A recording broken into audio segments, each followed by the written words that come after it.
एक चुटकी सिंदूर की कीमत तुम क्या जानो रमेश बाबू देवदास फिल्म री डायलॉग निश्चित आपण कान में बाजी किंतु मु आज आपण को कहबी गोटे वोटर मूल्य केते।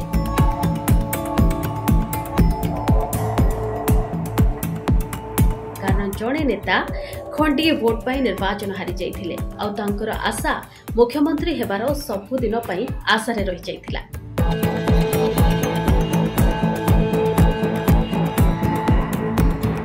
सबुठ आश्चर्यकर कथा होची नेता जनक जो खंडे वोट पाई निर्वाचन हारी थिले से खंडे वोट थिला तांको पत्नीकर जदि तांको पत्नी वोट दे दी थांते ताहाले से निर्वाचन जीति थांते और मुख्यमंत्री पक्का होई थांते।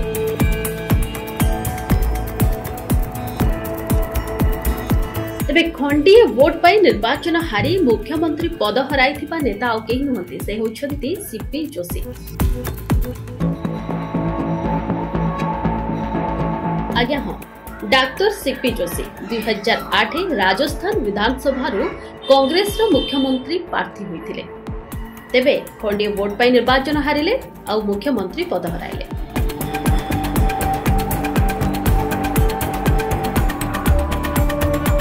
निर्वाचन दिन सीपी जोशी घर को नेता मंत्री सुओ छुटी थिला आ तांको पत्नी नेता कर्मी चर्चा व्यस्त रहिले जेउथि से वोट देबा पई जाई पार नथिले। केवल जे तांको पत्नी जाई नथिले ता नुहे तांको झियो मध्य वोट दे पारि नथिले कारण नेता मंत्री को चर्चा फ्री हेबा परे मां झियो मिसी मंदिर पळाइथिले जेउथि पई वोट दे नथिले।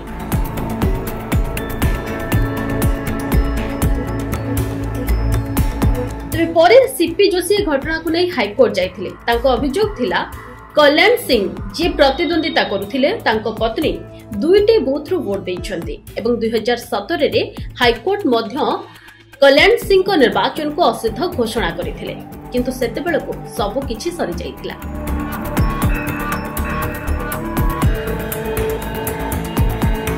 तबे निश्चित ए कथा को मन रखिबे आ जदि आपन को किए कुहे जे मोर खंडे वोट न पड़िले कोन हेबो तांकु एही सीपी जोशी को कहानी सुनाइबे।